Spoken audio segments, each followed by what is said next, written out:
আমাদের ফিনাকি ভট্টাচার্যের নাম শুনছেন? এই যে বিদেশ থাকে, হেতে যত সুবহানাল্লাহ ইন্না লিল্লাহ আলহামদুলিল্লাহ কয়, তো আমরা অনেক মুসলমানও কই না। এর ভিডিও শুনলে আপনি দেখবেন, এই ভিডিওর মাঝে মাঝে কি কয়, ইনশাআল্লাহ, সুবহানাল্লাহ, ইনকালাব জিন্দাবাদ। আমি সাভার এক মসজিদে খতিব ছিলাম কিছুদিন মানে অনেক দিন, 14 বছর।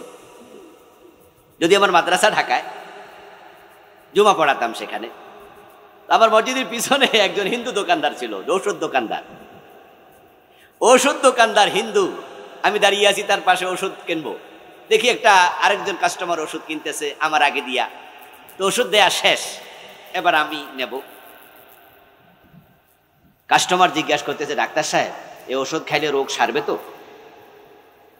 হিন্দু ডাক্তার জবাব দিল, আরে মিয়া, ওষুধও কি রোগ সারায়? রোগ সারায় আল্লাহ। ওষুধ হলো ওসিলা, খাইয়া দেখেন। ভাই রে, আমার অন্তরটা কাইপা উঠলো। আমি কই, এমন বিশ্বাস তো অনেক মুসলমান ডাক্তারেরও নাই। হিন্দু মিয়া কইলো নাকি? আচ্ছা, তার এই কথার কারণে আমরা তাকে মোমেন বলবো? আমার দোস্ত, এই যে সাদা কাগজ, এর মাঝে আপনি বাংলায় লিখে নেন লা ইলাহা ইল্লাল্লাহু মুহাম্মাদুর রাসূলুল্লাহ। তারপরে এবার অশিক্ষিত মানুষের ভান ধরে ওই শিক্ষিত হিন্দুর দোকানে চলে যান, যাই আপনি তাকে বলবেন, ভাইজান এই কাগজে জানি কি লেখা আছে, একটু পড়বেন নি? এখন শিক্ষিত হিন্দু ভদ্রলোক, সে সরল মনে আপনার কাগজটা হাতে নিয়ে বাংলা রিডিং করলো, লা ইলাহা ইল্লাল্লাহু মুহাম্মাদুর রাসূলুল্লাহ। আপনি সাথে সাথে কাগজটা টান দিয়ে হাত থেকে আইনা কইলেন, ভাইজান মুসলমান বানাইয়া দিছি। সে বলবে, রাম রাম রাম। এই কি কইলেন আমারে? আপনি মুসলমান বানাইছেন কবে? এই ভাই, চালাকি করবেন না, আমি কিন্তু মোবাইলের মাঝে অডিও ক্লিপ চালু করে রাখছিলাম, পকেটে মোবাইল, অডিও চালু। এখন আপনি তাকে এবার মোবাইলে টিপ দিয়া শোনাচ্ছেন, লা ইলাহা ইল্লাল্লাহু মুহাম্মাদুর রাসূলুল্লাহ। হে নিজেরটা শুনতেছে নিজের কানে, সেও শুনলো, সে আসলে বলেছে এই কালেমা। আপনাদের কাছে আমি জিজ্ঞাসা করি, আসলে কি এই কালেমা পড়লে এমনি মুসলমান হওয়া যায়? তাহলে গিরিশচন্দ্র সেনের কি দোষ? বেটা তো পুরা কোরআন শরীফে পড়ছে। মুমিন হওয়ার জন্য শর্ত হলো এই কোরআনের বিসমিল্লাহর বা থেকে মিনাল জিন্নাতি ওয়ান নাসের সিন পর্যন্ত যত হরফ আছে, যত শব্দ আছে, যত বিধান আছে, সবগুলো মানতে রাজি থেকে তারপর কালেমা পড়া লাগে। এখন কোন মানুষ যদি বলে আমি কোরআন মানি না, আমরা বলবো তুমি কাফের। যদি কেউ বলে আমি 15 পারা মানি না, আমরা বলবো তুমিও কাফের। যদি কেউ বলে 29 পারা মানি, 1 পারা মানি না, সে কি? যদি কেউ কয় 113 সূরা মানি, 1 সূরা মানি না, সে কি? যদি কেউ কয় 1 অক্ষর মানি না, সেও কি কাফের? এই কারণে তো কাদিয়ানি কাফের, কারণ তারা কোরআন মাজিদের সব মানে, কিন্তু বিশ্ব নবীকে শেষ নবী মানে না, তাই তাদের ঈমান শেষ। আমরা কাদিয়ানীদের কোনো দোষে দোষী না, কারণ কাদিয়ানীদের টুপি আছে, দাড়ি আছে, পাজামা আছে, পাঞ্জাবি আছে, পাগড়ি আছে, তারা 5 ওয়াক্ত নামাজ পড়ে, রমজানে রোজা রাখে। কাদিয়ানীরা বাংলাদেশ থেকে হজেও যায়, সব ঠিক আছে, শুধু একটা বিধান মানে না, নবী মুহাম্মদ শেষ নবী, তাই তাদের ঈমান নাই। ইবলিস শয়তান আল্লাহর ইবাদত করতে করতে মুআল্লিমুল মালাইকা হয়ে গেছে। ইবলিস শয়তান জমিনে এত বেশি সেজদা দিয়েছে, কোন আলেম তাদের কিতাবে লিখেছেন 1 বিঘত জায়গা জমিনে পাওয়া যাবে না যেখানে ইবলিসের সেজদা পড়ে নাই। সে এত বড় আলেম ছিল, এত বড় আবেদ ছিল, কিন্তু আল্লাহ বলছে আদম রে সেজদা করো, সে মানে নাই। ঈমান আছে না গেছে? এবার আপনাদের কাছে আসছি, বলুন তো দয়া করে, একটু আওয়াজ দিয়া বলেন, ইবলিস আল্লাহর আইন কয়টা মানে নাই? কাদিয়ানি মানে না কয়টা? তারা মোমেন না কাফের? ঈমান আছে না গেছে? এ কোরআনের আইন আমরা বাংলাদেশে কয়টা মানি না? অভাব নাই, চোর ধরে হাত কাটি না, ডাকাত ধরে শুলে দেই না, জেনা করলে পাথর মারি না, মদ খাইলে 80 বেত লাগাই না। আল্লাহ বলছে আলা আলাহুল খালকু ওয়াল আমর, সাবধান সৃষ্টি যার, আইন চলবে শুধুই তার। কথাটা কার? আওয়াজ দেন না ভাই, কথাটা কার? তাহলে একটু জোরে বলুন তো, সৃষ্টিকার, আইন চলবে কার? 54 বছরে কার আইন চলছে? আল্লাহর আইন না ব্রিটিশ আইন? তো ব্রিটিশের আইন সাপোর্ট করে আপনি মুভমেন্ট থাকেন কেমনে?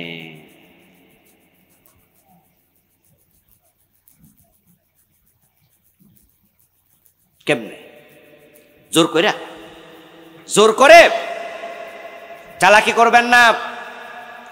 আল্লাহ জান্নাতে যাওয়ার আগে প্রত্যেক মানুষকে বলবে ফাদখুলি ফি ইবাদি ওয়াদখুলি জান্নাতি। আগে আমার বান্দার কাতারে দাঁড়াও, আমার গোলামের কাতারে দাঁড়াও, তারপরে জান্নাতে ঢোকো। জান্নাতে যাওয়ার আগে একটা ব্রিজ আছে, যে ব্রিজটার নাম বাংলাদেশের মানুষের কাছে হলো ফুলসেরাত। যদিও হাদিসে পাওয়া যায় শুধু আস-সিরাতু হাক্কুন, আস-সিরাত, সিরাত মানে ফুল রাস্তা, ব্রিজ।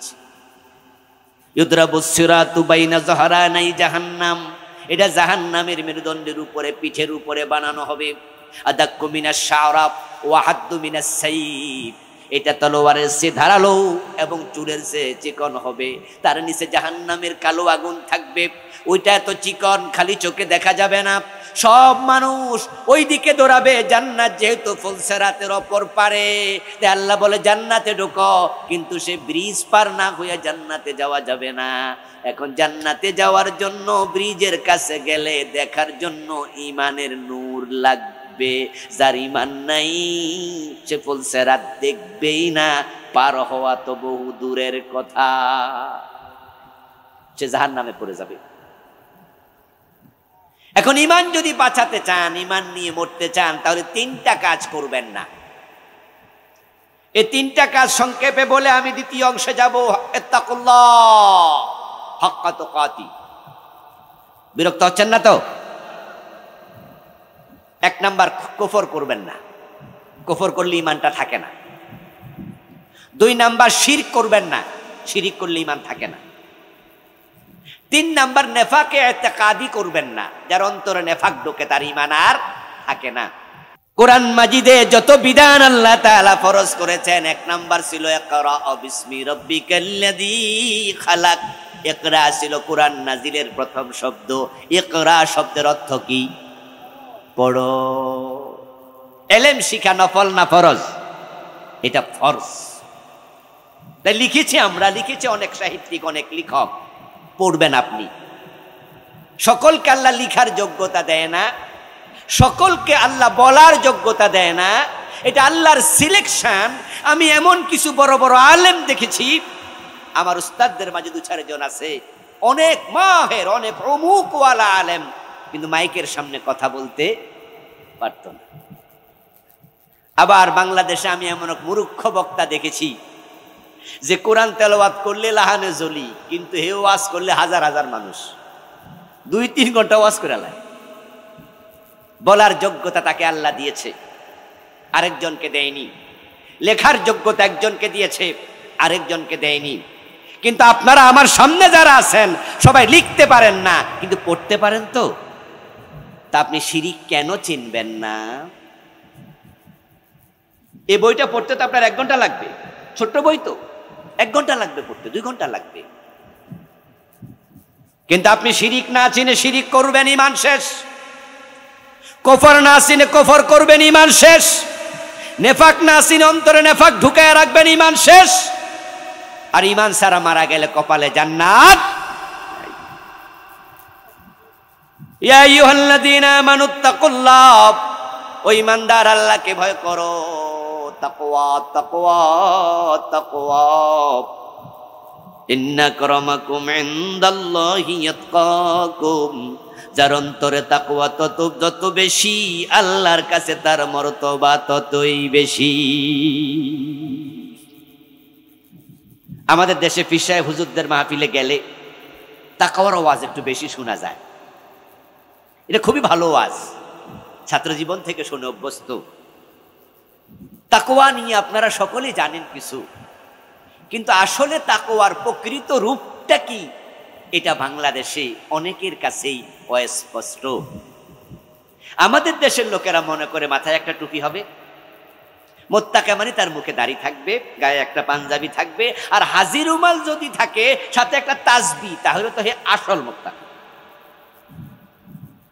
আমরা মোত্তাকি চিনি সুরতে, অথচ তাকওয়া সুরতের নাম নয়, তাকওয়া হলো সিরতের নাম, তাকওয়া হলো চরিত্রের নাম। নবীজি সাল্লাল্লাহু আলাইহি সাল্লাম সাহাবায়ে কেরামকে তাকওয়া শিখিয়েছেন। একদিন আলোচনা করতে গিয়ে তিনি 3 বার নিজের কলবের দিকে ইশারা করে বলছেন, আত-তাকওয়া হাহুনা, আত-তাকওয়া হাহুনা, আত-তাকওয়া হাহুনা। ও আমার উম্মতেরা শোনো, তাকওয়া এখানে থাকে। তবে হ্যাঁ, মুখে দাড়ি থাকবে, মাথায় টুপি থাকবে, এগুলো তাকওয়ার ছোট ছোট অংশ, কিন্তু মূল তাকওয়া হলো উত্তম চরিত্র। যে সুদে টাকা লাগায় তার দাড়ি যদি নাভির নিচেও নেমে যায়, এটা ভালো মুসলমান না, মুত্তাকি দূরের কথা।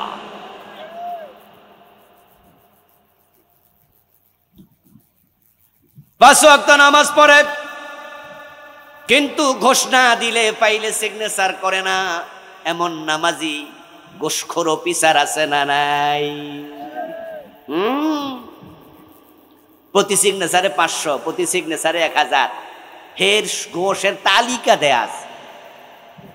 বিশেষ করে জমির দলিল যেখানে হয়, সাব রেজিস্ট্রি অফিস,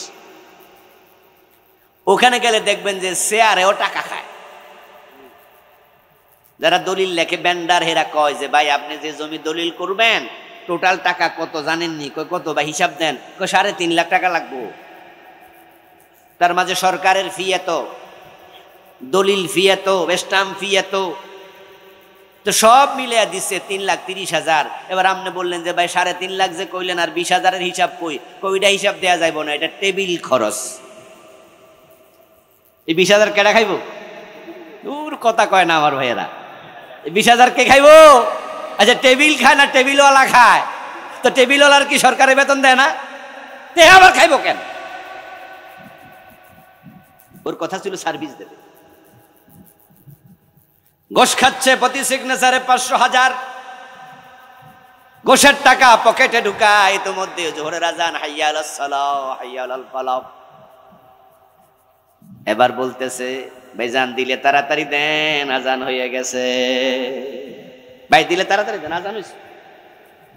বাহ, নামাজি, নামাজ সারা যাবে না। হুজুররা বলছে নামাজ জান্নাতের চাবি, এই জন্য চাবি কোনোভাবে মিস করা যাবে না। গোসো খাবে, জান্নাতও ঢুকবে, দুইটা একসাথে চালাবে। প্রয়োজনে মসজিদে একটা ফ্লোর নিজে করে দেব, 1000 বস্তা সিমেন্ট আমি একা দিয়ে দিব, যাও। বেহেশত আল্লাহ আমার না দিয়ে উপায় আছে, এমন ভাবে আল্লাহরে দিয়া বুঝাইয়া দিব যে আল্লাহ দেখো না, মসজিদে একটা আমি নিজে বানাই দিছি। পকেটে গোশের টাকা নিয়ে মসজিদে হাজির। এখন ওযু করে মসজিদে ঢুকে নামাজে দাঁড়ায় আল্লাহর সামনে বলে, ইয়াকা না'বুদু ওয়া ইয়াকা নাস্তাঈন। আল্লাহ, আমি শুধু তোমার গোলামি করি, আমি তোমার কাছেই প্রার্থনা করি। আর শের মালিক বলে, গোলাম পকেটে এগুলো কি?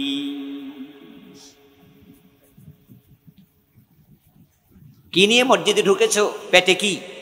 রক্তে কি? গোশতে কি? মাতআবুহু হারামুন ওয়া মাশরাবুহু হারামুন ওয়া গুযিয়া বিল হারামি ফাআন্না ইস্তাজাবু লিযালিক। তাকওয়া সূরত না, তাকওয়া সিরত। তিলকাল জান্নাতুল্লাতী নুরিসু মিন ইবাদিনা মান কানা তাকিয়া। আল্লাহ তাআলা কোরআন মাজিদে বলেন, যারা মুত্তাকি আমি তাদের জন্য জান্নাত বানায়া রাখছি। আমরা মুত্তাকি হব জান্নাত পাওয়ার জন্য। এখন তাকওয়া শব্দের অর্থ কি? তাকওয়া মানে বেঁচে থাকা। তাকওয়া মানে হাজির রুমাল গায়ে দিয়া রাস্তার ডান পাশে হাঁটা না রে। তাকওয়া মানে গুনাহ থেকে বেঁচে থাকা। হিফজুন নাফসি মিম্মা ইউসাম। তাকওয়া মানে হলো গুনাহ আছে যেখানে আমি নাই সেখানে। তাকওয়া মানে গুনাহ পরিত্যাগ করা, গুনাহ থেকে বেঁচে থাকা। হযরত আলী রাদিয়াল্লাহু তাআলা আনহু তাকওয়ার সংজ্ঞা দিয়েছেন, হুয়াল খাউফু মিনাল জালিল ওয়ালা আমালু বিত-তানজিল ওয়াল কানাআতু বিল কালিল ওয়াল ইসতি'দাদু লিয়াউমির রাহিল। তাকওয়া হলো চারটা জিনিসের নাম, চারটা একসাথে হলে তুমি মুত্তাকি। হযরত আলী বলেন, এক নাম্বার মহান আল্লাহকে ভয় করো, যার অন্তরে আল্লাহর ভয় আছে সে মানুষের হক খেতে পারে না।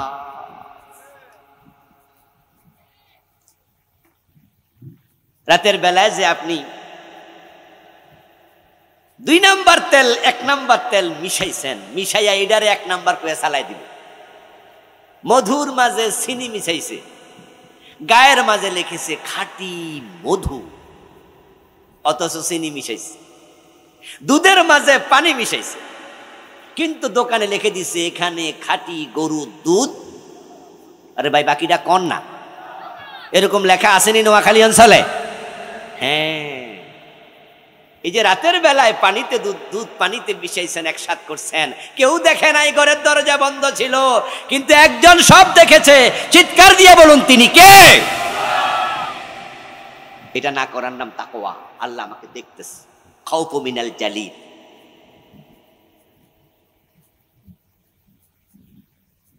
ছেলে 12-13 বছর বয়স, বাবার সাথে একসাথে দোকানে দোকানদারি করে। তো বাবা যে দুধে পানি মিশায় ছেলে তো দেখছে, ছেলে তো এক ঘরে থাকে। তো ছেলে বাপের কয়, আব্বা দুধের মাঝে পানি মিশান, এটা তো একটা অন্যায়, গুনাহ। আবার আপনি লিখছেন খাঁটি গরুর দুধ পাওয়া যায়, এটার একটা মিশা কথা না, তো এটা লেখা দরকার।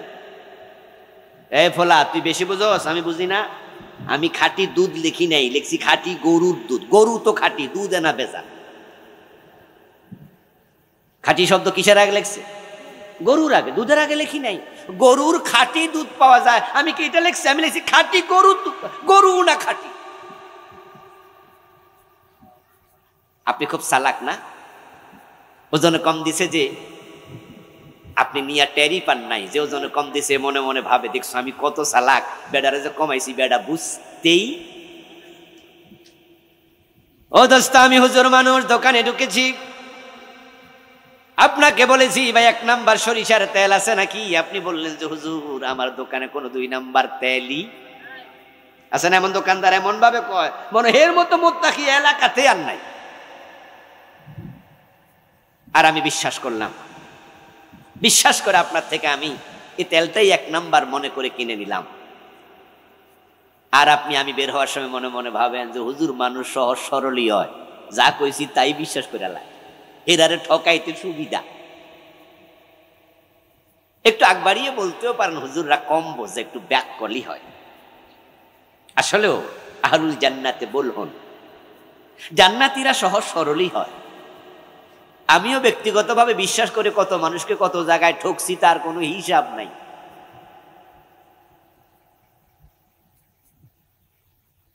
বাড়ি করতেছিলাম একটা ছোট মোটো সাইনবোর্ড, যাত্রা বাড়ি, রড কিনবো, ছেলেরে পাঠাইছি মাহফিলে। সিজন ছিল গত সিজনের কথা বলতেছি, গত সম্ভবত অক্টোবর বা গত নভেম্বরে। যে বেড়া থেকে রড কিনবে তাকে ফোনে আমারে কথা বলাই দিছে। আমি বলছি ভাইজান রড দেবে সম্ভবত 10 টনের মতো। আমি বলছি ভাই কম টম দিয়ার না ওজনে। বলতেছে হুজুর বলেন কি, দুনিয়ায় কম দিলে আখেরাতে দেয়া লাগবে না? হেরো আর শুনা তো আমি নিজেই ফানা পিল্লা।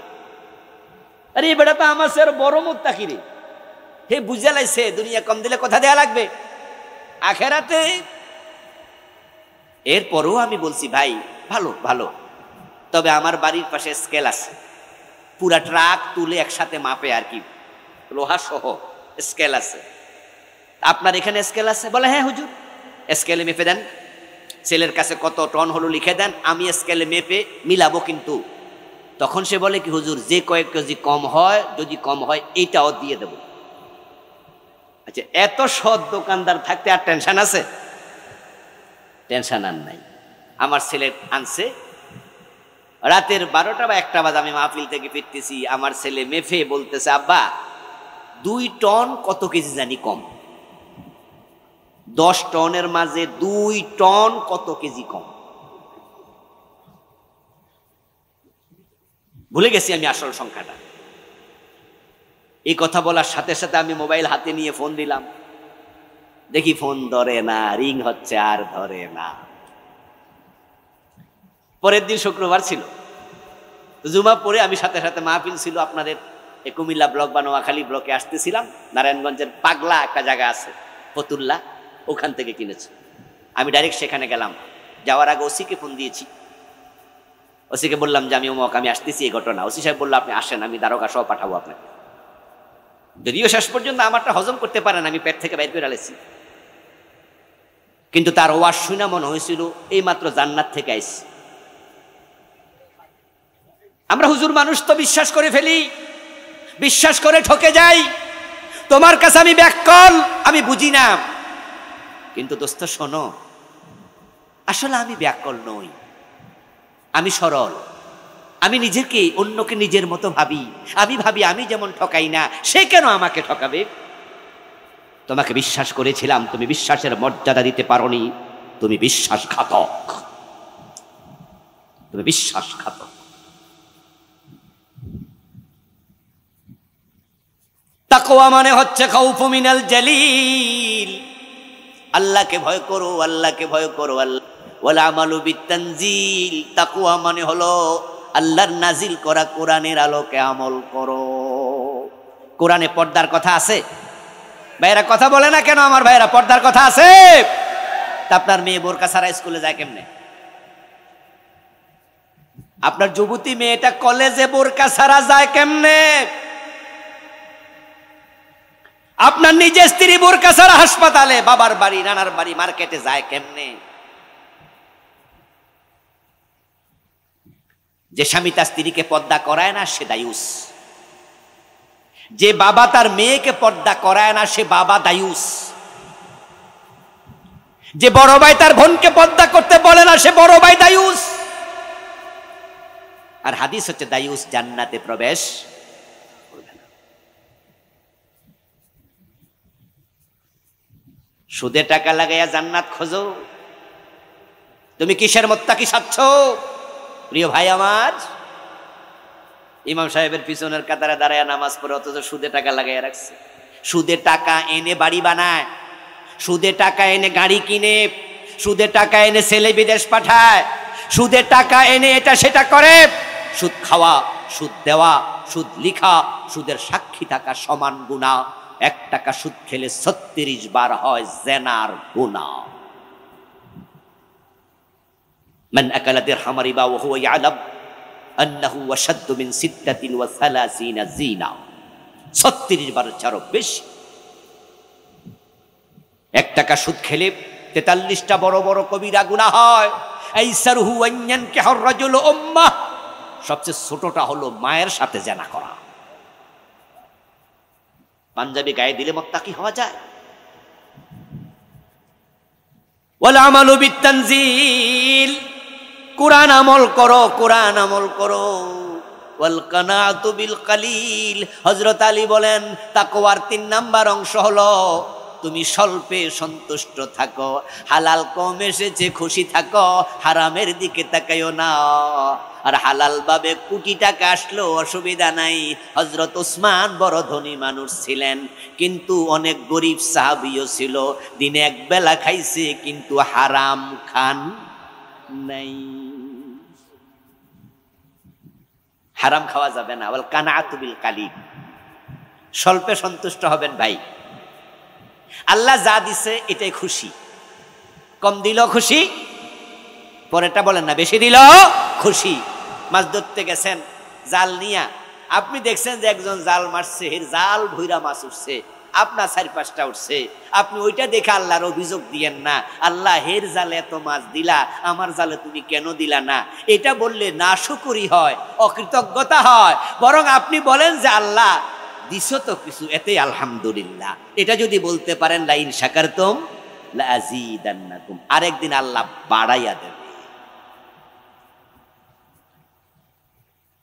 ওয়াল ইস্তিদাদুল ইয়াউমির রাহিল, তাকওয়ার 4 নাম্বার অংশ হযরত আলী বলতেছেন চূড়ান্ত যাত্রা কবরের জন্য প্রস্তুতি গ্রহণ করো, এটা হলো তাকওয়া। কবরের প্রস্তুতি নেওয়া তাকওয়া।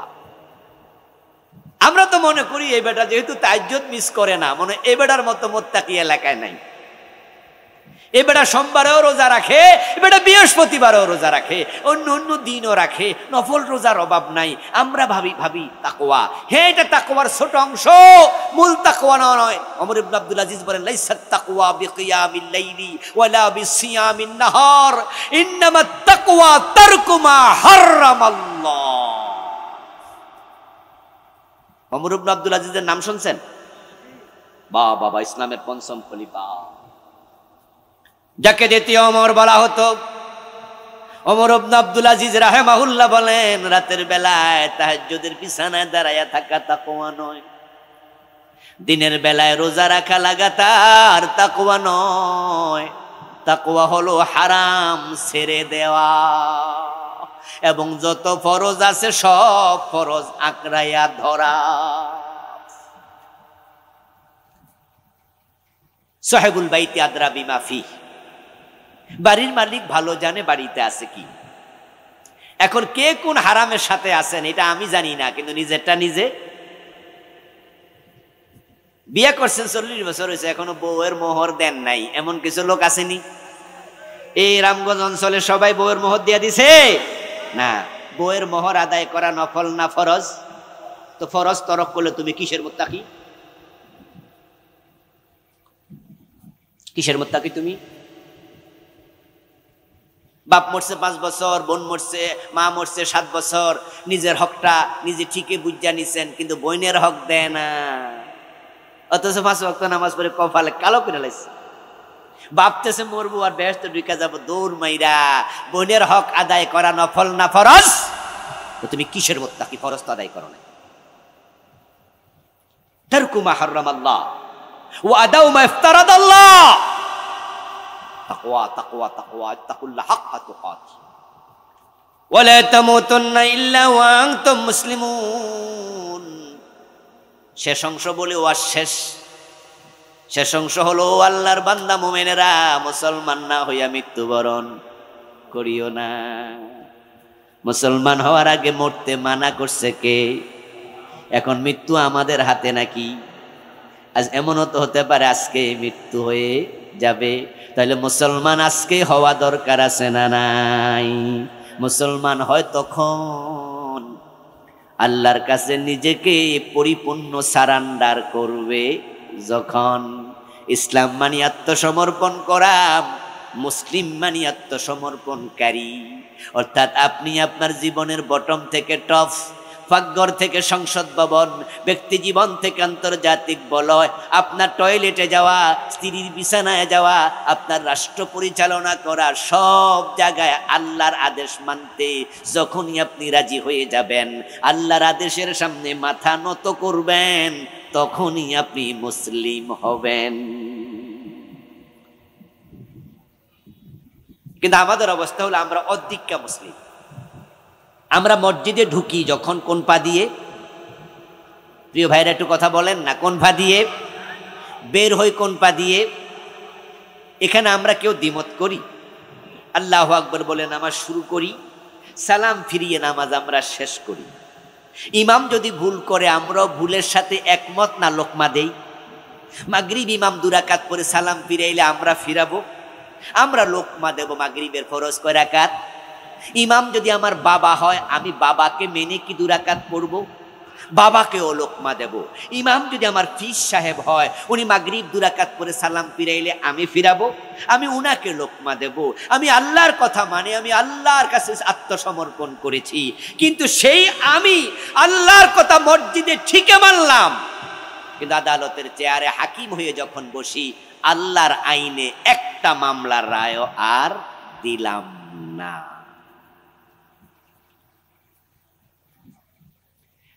আল্লাহর কথা সবাই মানলাম মসজিদে আর মাদ্রাসায় আর মাহফিলে, কিন্তু এর বাহিরে গেলে অর্থনীতিতে আল্লাহরে মানছি না, সমাজনীতিতে মানছি না, বিবাহের ইজাব এবং কবুল এই দুটাতে আল্লাহরে মানতেছি, কিন্তু আবার যৌতুক খাইতেছি। যৌতুক খাওয়া কি জায়েজ না হারাম? তো বিয়েতে ইজাব কবুল সাক্ষীতে আল্লাহরে মানলা, যৌতুক পাইলা কোথায়? এই জন্য যে ব্যক্তি কিছু মানে না, সে আসলে মুমিনই না। কিসের মুসলিম? আমার ওয়াজ মনে আজকে একটু হার্ড হয়ে গেছে, ঠিক না? কি করি বলেন তো, নরম করে দেব? নরম হলো ওই লোকদের কথা যাদের কাছে মুরিদ হইলে আর নামাজও লাগে না। আছেন আমার মুখতার, আছেন আমার ব্যারিস্টার, শেষ বিচারের হাইকোর্টেতে তিনি আমায় করবেন পার, আমি পাপী, তিনি জামিনদার, টুনটুনা টুনটুন দোতারা বাজাচ্ছে। ওদের কাছে মুরিদ হয়ে যাবেন, তাহলে আমাদের ওয়াজ আর শক্ত মনে হবে না। ওর কাছে গিয়া নরম ওয়াজ পেয়ে যাবেন, নামাজও লাগে না, পর্দাও লাগে না। মদ খাবেন, গাঁজা খাবেন, বাবা আছে আপনাকে পার করাইয়া জান্নাতে নিয়ে যাবে। এটা স্বপ্ন না দুঃস্বপ্ন? এজন্য ইসলাম প্রকৃত মানতে গেলে একটু শক্তই মনে হবে। তবে হ্যাঁ দোস্ত, যদি আল্লাহকে মানার জন্য আপনি একমত হয়ে যান, আপনি স্বল্পে তুষ্ট হয়ে যান, হারাম খাবো না সিদ্ধান্ত নেন, ফরজ ছাড়বো না সিদ্ধান্ত নেন, তাহলে ইসলামের পথে চলা আল্লাহ নিজে সহজ করে দেবে। ইসলামী পরিবেশ তৈরি করুন। আমরা চাই আমাদের অফিসগুলো ঘোষমুক্ত হয়ে যাক। যদি পুলিশে চাকরি দেওয়ার সময় 1 টাকা ঘোষ না নেয়, ওই পুলিশ অফিসার তার দায়িত্বের সময় আর ঘোষ খাওয়া দরকার হবে না। যদি অফিসার নিয়োগের সময় ঘোষ না নেওয়া হয়, টেবিলে আর ঘোষ খাবে না। কিন্তু আমার দেশে তো পুলিশে চাকরি করার সময় 10 লাখ ঘোষ দেয়া লাগে, এসআই হতে গেলে 15 লাখ নাকি দেয়া লাগে। যারা ম্যাজিস্ট্রেট হয়, বিসিএসটি কে 50 লাখ টাকা ঘোষ দিয়ে বিসিএস অফিসার হয়েছে, এমন ঘটনাও বাংলাদেশে আছে। এখন আপনি যে বেটারে 50 লাখ টাকা ঘোষ নিলেন, একজন বিসিএস অফিসারের বেতন শুরুমাত্র 22,000 টাকা স্কেল। 22,000 টাকা স্কেলে সর্বসাকুল্যে বেতন পাবে 35 থেকে 37,000 টাকা। তাহলে এই বেটা ঘোষ দিছে 50 লাখ, 37,000 টাকা মাসে দিলে বেটার বাড়ি খরচ আছে, পরিবার খরচ আছে, ঘর ভাড়া আছে, বৌজি আছে, মাসে টিকবে কত? তো 50 লাখ তুলবে কোন দিন, এটা বেটা বোঝে। এই জন্য বেটা প্রথম দিন থেকে সিদ্ধান্ত নেয় আগে 50 লাখ তুলে।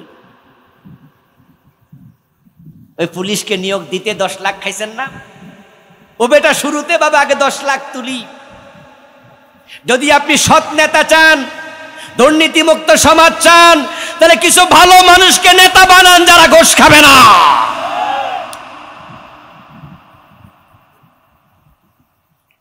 প্রিয় ভাইরা, আসুন না সমাজটাকে আমরা সাজাই, কোরআনের রঙে রঙিন করি, আমরা ভালো মানুষ হই, আমাদের প্রজন্ম ভালো মানুষ হবে। আল্লাহ তাআলা আমাদেরকে যেই কথাগুলো বললাম আমল করার তৌফিক দিন, বলুন আমিন। আমার লেখা মোট 8টি বই আছে, সামনে আমার কালো গাড়িতে আছে। শিরক, বেদাত, কুফর, সালাত, নবীজির জীবনী, পরিবার, মেরাজ, বিভিন্ন বিষয় লিখেছি।